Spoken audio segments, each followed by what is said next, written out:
Hello 11મું ધોરણ, તમે કેમ છો? હવે આજે આપણે આગળ વધશું આપણા ચોથા પાઠમાં. હવે જો આપણે લાસ્ટ ટાઈમ જે પણ કર્યું હતું એનું થોડું ઘણું તમને રિવિઝન તમને સમજાવી દઉં. પછી આજે હું બહુ જ ઇમ્પોર્ટન્ટ આર્ટિકલ હું આજે તમને કરાવીશ અને એકદમ ધ્યાન આપજો. અને હું જે પણ લખાવું છું બધું જ તમે લખી નાખજો. તો જોજો, લાસ્ટ સેશનમાં આપણે જોયું હતું કે વેગના બે ઘટક આવતા હતા, vx અને vy. ઓકે, આ વેગના બે ઘટક આવતા હતા એટલે આવી રીતે જોઈએ કે x દિશામાં એનો વેગ vx છે અને y દિશામાં એનો વેગ vy છે. તો એનો પરિણામિક વેગ શું થશે? આપણે સદિશનો ખ્યાલ છે તો એનો શું થશે? v થશે. શું થશે? v. અને આ v બરાબર શું થશે? વર્ગમૂળમાં vx નો સ્ક્વેર વત્તા vy નો સ્ક્વેર. ઠીક છે? તો આ બધું જે છે ને, સમતલમાં ગતિ જ્યારે કરે ત્યારે વેગના બે યામો x અને y, બે ઘટક પડશે વેગના, vx અને vy.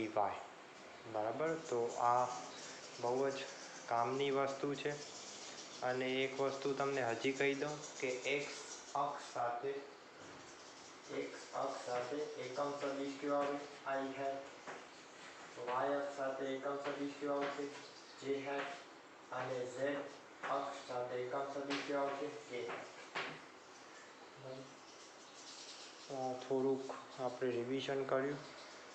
હવે આજનું બહુ જ ઇમ્પોર્ટન્ટ ટૉપિક છે એ હું તમને આજે કરાવીશ.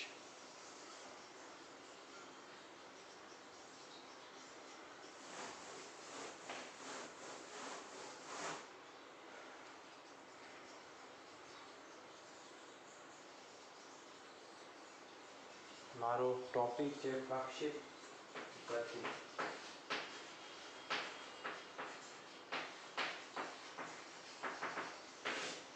બહુ જ ઇમ્પોર્ટન્ટ ટૉપિક છે. આપણે આને બહુ જ ધ્યાનથી સમજશું અને આ બહુ જ કામનો ટૉપિક છે. તો હું જેવી રીતે કરાવું છું એમ તમે વ્યવસ્થિત બધું લખી નાખજો અને સમજજો. જો પ્રક્ષેપ ગતિ એને ઇંગ્લિશમાં કહેવાય પ્રોજેક્ટાઇલ મોશન. કયું મોશન કહેવાય? પ્રોજેક્ટાઇલ મોશન. પ્રક્ષેપ ગતિ. હવે સમજો. હવે જો તમે બે મિત્રો તમે એકબીજા સાથે કેચ રમો છો તો એ જે મોશન જે છે, જે પણ ગતિ જે છે એને આપણે ક્યાં પ્રક્ષેપ ગતિ સમજો. આ સૌથી પહેલાં આપણે x યામ અને y, x અક્ષ અને y અક્ષ આપણે દોરી નાખી. અહીંયાથી તમે બોલ ફેંકો છો. ઓકે, એટલે હું એના તમને પહેલે ઉદાહરણ આપી દઉં. પ્રક્ષેપ ગતિ એટલે તમે અહીંયા છો, તમે અહીંયાથી બોલ ફેંકો છો, અહીંયા બીજો ફ્રેન્ડ તમને એ બોલને કેચ પકડશે. તો આ કઈ ગતિ છે? પ્રક્ષેપ ગતિ છે. કે પછી તમે તમારા ઘરની ઉપર ટેરેસમાં છો, તમે બોલ ફેંકો છો આવી રીતે, તો આ પણ પ્રક્ષેપ ગતિ છે. તો આ બધા ઉદાહરણ કેના છે? પ્રક્ષેપ ગતિના છે. કે પછી તમે બોલ આમ ફેંકો છો તો અહીંયાથી આમ જશે. બરાબર? તો આ બધા એક્ઝામ્પલ કેના છે? પ્રક્ષેપ ગતિના છે. કે પછી તમે નીચેથી ઉપર ફેંકો. ઓકે, નીચેથી ઉપર ફેંકો. ઓકે, એ બધા ઉદાહરણ કેના છે? પ્રક્ષેપ ગતિના છે. ખબર પડી ગઈ? તો હવે સમજો. હવે આની વ્યાખ્યા બહુ જરૂરી છે. હું તમને સ્ટેપ બાય સ્ટેપ બધું સમજાવીશ. હવે માની લ્યો આ તમે અહીંયા બોલ ફેંકો છો તો બોલ અહીંયા સુધી ગયો. હવે જો વેગ અહીંયા કોણ થીટા બનાવે છે. હવે આપણો જે અહીંયાનો વેગ જે છે યુ, આપણે પ્રારંભિક વેગ શું કીધેલું છે યુ, તો એના બે ઘટક પડશે. કેટલા ઘટક પડશે? બે ઘટક પડશે.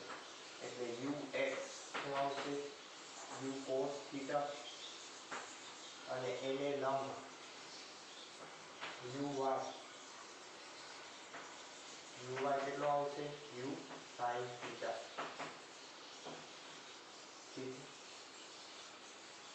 હવે એક વસ્તુ તો નક્કી છે કે તમારો બોલ ગમે તે જગ્યાએ હોય, બરાબર, ગમે તે જગ્યાએ હોય એનો પ્રવેગ તો હંમેશા નીચેની બાજુ જ રાખશે.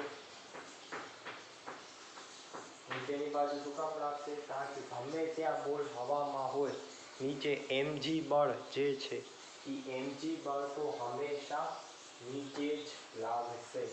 તો આ યાદ રાખજો, લખું છું mg બળ હંમેશા નીચે જ લાગશે.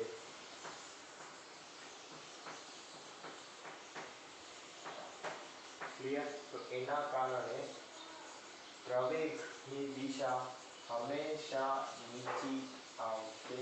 એટલે પ્રવેગ આ કયો આવશે? વાય.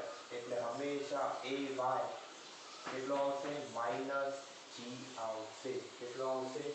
માઇનસ જી. કારણ કે નીચેની દિશા છે, નીચેની માઇનસ અને ઉપરની પ્લસ, એ આપણે લેટ કરેલું છે. ખબર પડે છે? આપણે એમ જ માની લીધું છે કે દિશા નીચેની તરફ માઇનસ અને ઉપરની તરફ પ્લસ. આ બધું પકડીને આપણે આવશું, બરાબર. હવે તમે જોઈ શકો છો કે એક્સ અક્ષ તરફ કોઈ પણ પ્રવેગ નથી. એક્સ તરફ કોઈ પણ પ્રવેગ નથી. એટલે આ પ્રક્ષેપ ગતિની વ્યાખ્યા હવે હું લખું છું, બહુ જ કામની છે, તમે લખી નાખજો અને બધું યાદ રાખજો. તો એ શું છે વ્યાખ્યા? એવી ગતિ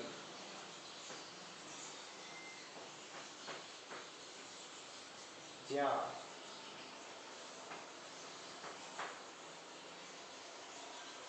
વાય અક્ષની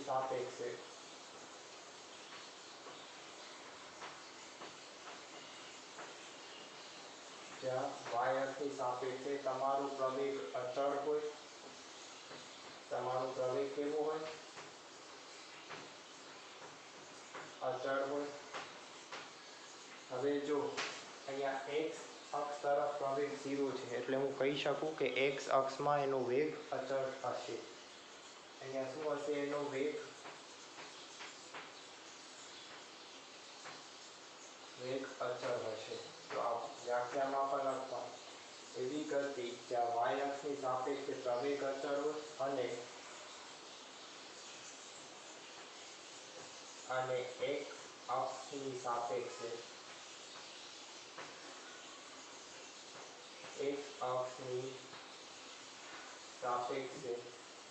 એનો વેગ અચળ હોય. એનો વેગ અચળ હોય.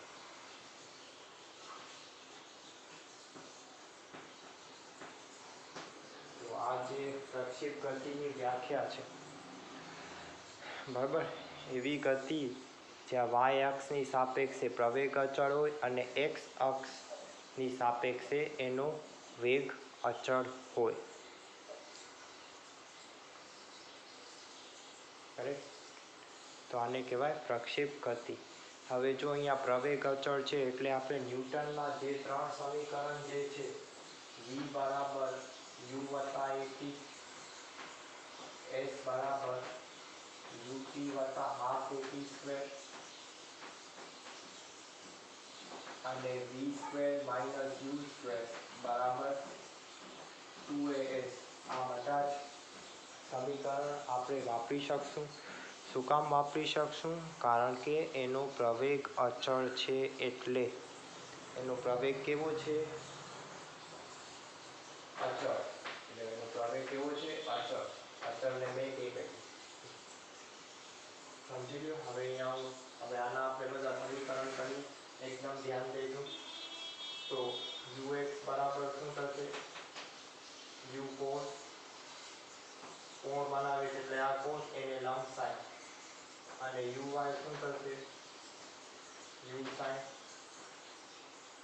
અને ay પ્રવેગ y દિશામાં કેટલો છે માઈનસ છે અને x દિશામાં પ્રવેગ કેવો છે શૂન્ય પ્રવેગ શૂન્ય છે એટલા માટે જ એનો વેગ અચળ છે તો હવે માની લો આપણને વેગ શોધવો છે vx તો vx શું થશે ux into t sin t છે t શું છે t સમય ઓકે અને જો વેગ અચળ હોય તો તમે આ સૂત્ર લખી નાખો બરાબર વેગ બરાબર અંતર છેદમાં સમય એના ઉપરથી તમને આવી જશે એટલે આ છે ને તમારો અંતર આવશે શું આવશે અંતર આવશે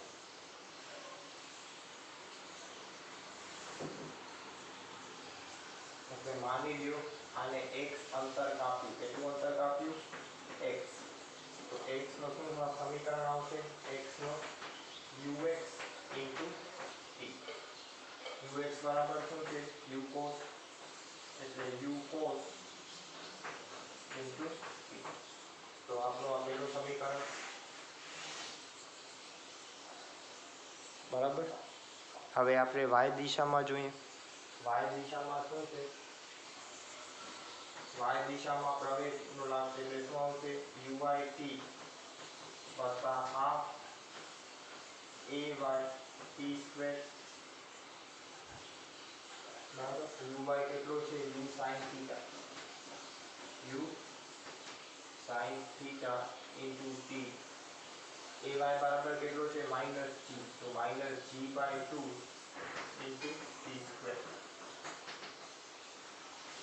આપણો બીજું સમીકરણ આ x છે અને આ y છે બરાબર માની લ્યો કે આ y છે y એટલે ઊભું અને x એટલે આડું બરાબર હવે જો તમારું કાંઈ પણ લખવાનું બાકી હોય તો તમે જરૂર લખી નાખજો વિડીયોને પોઝ કરી લેજો તો જે મેં તમને આ સમજાવ્યું છે આને હું ઇરેઝ કરી નાખીશ કારણ કે મારે તમને જગ્યા નથી લખવા માટે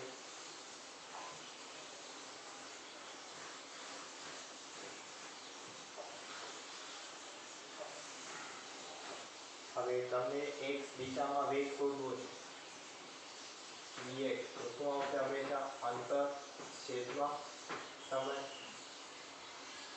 શું આવશે અંતર છેદમાં સમય કારણ કે x દિશામાં એનો વેગ અચળ છે એટલા માટે હવે y શોધવો છે તો vy બરાબર શું થશે uy વત્તા ay into t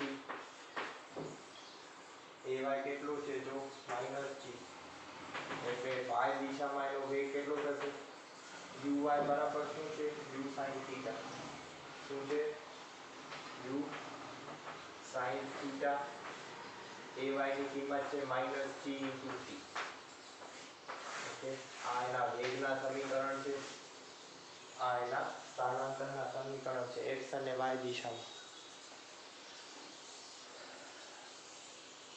ખબર પડે છે એકદમ ઈઝી છે હવે સમજો જે હું તમને સમજાવું છું જો હવે મને શોધવું છે કે કેટલા સમય રહીને આ જે તમે દડો ફેંક્યો છે અહીંયાથી કેટલા સમય બાદ પાછું અહીંયા પહોંચી જશે બરાબર એટલે y સમીકરણમાં y શું કરવું છે આપણને y ને શૂન્ય કરવો છે તો y શૂન્ય ક્યારે થશે જ્યારે u sin theta into t minus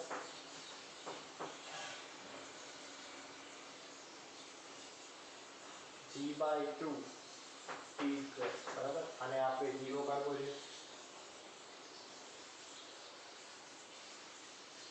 હવે જો તો આનામાં t ને કોમન કાઢો શું થશે u sin theta minus g by 2 into t બરાબર 0 એટલે ટી તો શૂન્ય થઈ શકે પણ શક્ય નથી, બરાબર ને? ટી શૂન્ય ક્યારે દર્શાવશે કે એ સમયે તમે તો બોલ ફેંક્યો હતો, તમે બોલને ફેંક્યો હતો. એટલે હું શું લખી શકું કે યુ સાઇન થીટા બરાબર શું થશે g/2 × t. આ સમીકરણ વત્તા બરાબર છે શૂન્ય એટલે આ બાજુ જશે એટલે g/2t થઈ જશે. એટલે અહીંયા t કેટલો આવશે આપણો? t આવશે આપણો 2u/g sin થીટા. કેટલો આવશે? 2u/g sin theta. આને કહેવાય ટાઈમ ઓફ ફ્લાઇટ. અને શું કહીએ આપણે? Time of flight. શું કહેશું આપણે આને? Time of flight. બરાબર. અને એક વસ્તુ હું તમને હજી કહી દઉં, x દિશામાં એનો વેગ અચળ છે, બરાબર ને? એટલે x દિશામાં એનો વેગ હંમેશા આ જ થશે. vx બરાબર શું થશે? આ તો બરાબર છે, પણ vx બરાબર તમે આવી રીતે પણ લખી શકો. vx બરાબર શું થશે? u × x. બરાબર ને? x દિશામાં એનો વેગ અચળ છે એટલે x દિશામાં એનો વેગ હંમેશા કેટલો થશે? u cos theta. શું થશે?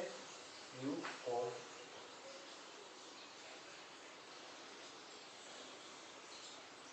બરાબર. આ જ યાદ રાખજો, કારણ કે એનો વેગ અચળ છે. એનો વેગ કેવો છે? અચળ છે. બરાબર. તો આને શું કહેશું આપણે? Time of flight. Time of flight એ છે કે તમે જ્યારે બોલ ફેંક્યો પાછો પૃથ્વીની સપાટી ઉપર આવશે એ કેટલો સમય લેશે? તો એ સમયને કહેવાય 2u/g sin થીટા. યાદ રાખવાનું છે. જેમ હું તમને કરાવું છું એવી રીતે જ યાદ રાખજો.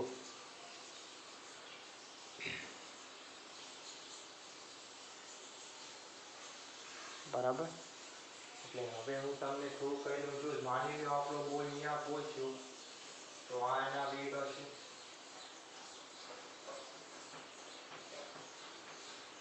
હવે જ્યારે અહીંયા સૌથી ઊંચે પહોંચી જશે ને ત્યારે એનો એક જ ઘટક હશે, બરાબર ને? અહીંયા ખાલી vx જ હશે. v બરાબર શું હશે?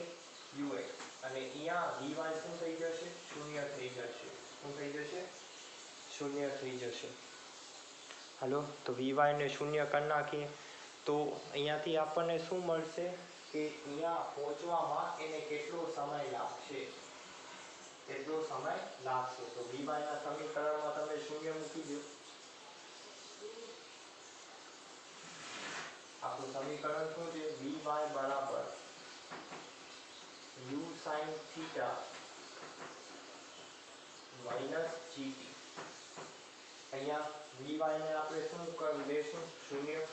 કારણ કે આનો vi, કારણ કે vy જે વેગનો y ઘટક છે એ શૂન્ય થઈ જાય છે. શું થઈ જાય છે? શૂન્ય થઈ જશે.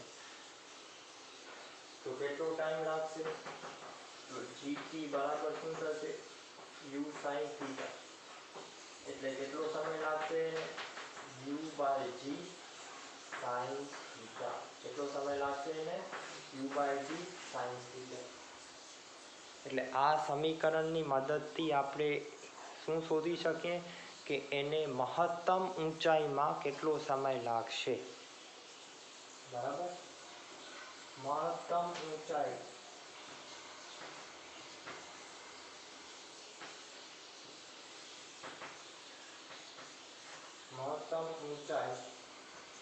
માટે લાગતો સમય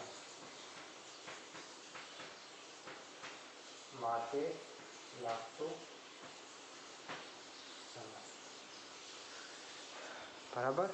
મહત્તમ ઊંચાઈ. હવે આપણે મહત્તમ ઊંચાઈ પણ આપણે શોધશું કે એની મહત્તમ ઊંચાઈ કેટલી છે. એની મહત્તમ ઊંચાઈ કેટલી છે આપણે એ પણ શોધી નાખશું. અને હું જે પણ લખાવું છું એ બધું જ વ્યવસ્થિત આ લખી નાખજો તમારી નોટમાં. બરાબર. અને x ઘટક હશે અહીંયા તો એનો વેગ કેવો હશે? સરખો જ હશે. એનો વેગ કેવો હશે? x અક્ષમાં એનો વેગ અચળ છે અને y માં પ્રવેગ અચળ છે.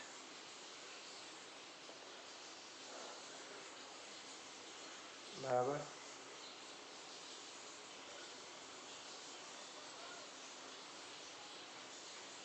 જોઈ લ્યો. વિડીયો પોઝ કરીને લખી નાખજો. ને આ થિયરી જે છે એ જરાક લાંબી છે, તો હવે હું આને આ જ પાઠમાં હું પૂરું કરી નાખીશ આલી થિયરીને.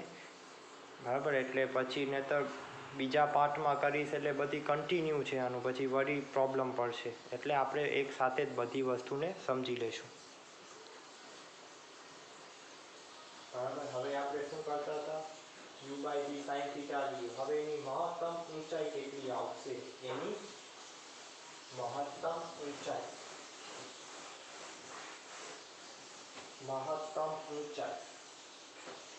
ઊંચાઈને કહેવાય h max. હવે એ આપણે શોધશું. સૌથી પહેલા મહત્તમ ઊંચાઈ માટે લાગતો સમય કેટલો છે? u/v sin theta. તો આ સમીકરણમાં મૂકી દો. u sin theta સમય કેટલો લીધો છે? u/v sin theta. u/v sin theta minus g/2 t નો વર્ગ છે એટલે આનો વર્ગ કરવો પડશે એટલે u square by g square sin square. બરાબર. એટલે શું થશે? મહત્તમ ઊંચાઈ આપી. મહત્તમ ઊંચાઈને કહીશું h max. h max શું થશે? u square by g sin square theta. એ g ઉડી જશે minus u square by 2g sin square theta. એટલે આપણો મહત્તમ ઊંચાઈનું સૂત્ર શું આવશે? મહત્તમ ઊંચાઈ h max. તો આનામાંથી u square by g sin square theta common કાઢો એટલે આમાં શું છે? 1 માંથી અડધો ગયો. 1 માંથી અડધો ગયો તો કેટલા બચશે? અડધો. એટલે આપણી મહત્તમ ઊંચાઈ કેટલી આવશે? મહત્તમ ઊંચાઈ આપણી આવશે u square by 2g sin square theta. મહત્તમ ઊંચાઈ કેટલી આવશે? u square by 2g sin square theta. બરાબર. આ થશે એનો મહત્તમ ઊંચાઈનો સમીકરણ. આ જે પણ મહત્તમ ઊંચાઈ છે, ટાઈમ ઓફ ફ્લાઇટ છે, એ બધા જ સમીકરણ આપણને યાદ રાખવાના છે અને દાખલામાં સીધા જ સૂત્રો લગાવી દેજો, તમારો જવાબ આવી જશે. બરાબર. મહત્તમ ઊંચાઈનું સૂત્ર આપણે મેળવ્યું. હવે હજી એક સૂત્ર આપણે મેળવવાનું છે જેને કહેવાય અવધિ. જેને શું કહેવાય? અવધિ. હવે મારા ખ્યાલથી ઉપરનું જે છે ઇરેઝ કરી નાખું.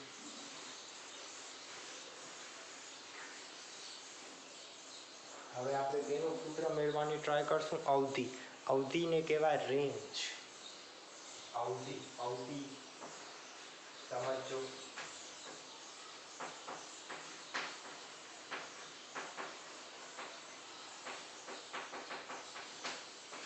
રેન્જને કહેવાય આ. રેન્જ એટલે જો કેટલું x માં મહત્તમ અંતર કાપશે એને કહેવાય રેન્જ. આ જે અંતર જે છે કેટલું કાપશે એને કહેવાય અવધિ. આ હવે આપણા કને x માટે સૂત્ર શું છે? આ છે. x બરાબર શું છે સૂત્ર? u cos theta into t. કેટલું છે?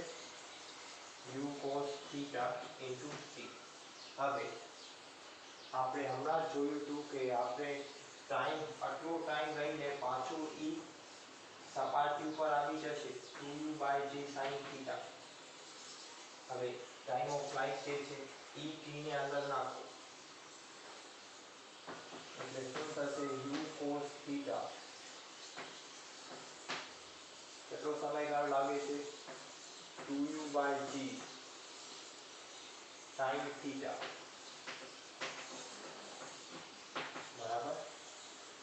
હવે આવે આપણને ખ્યાલ છે કે ux બરાબર u cos થીટા છે અને uy બરાબર u sin થીટા છે. તો તમે આ સૂત્રને આવી રીતે પણ લખી શકો 2/g ux into uy. બરાબર. તમે આ સૂત્રને એવી રીતે પણ તમે લખી શકો. આ સૂત્રને પણ યાદ રાખવાનું છે 2/g ux into uy.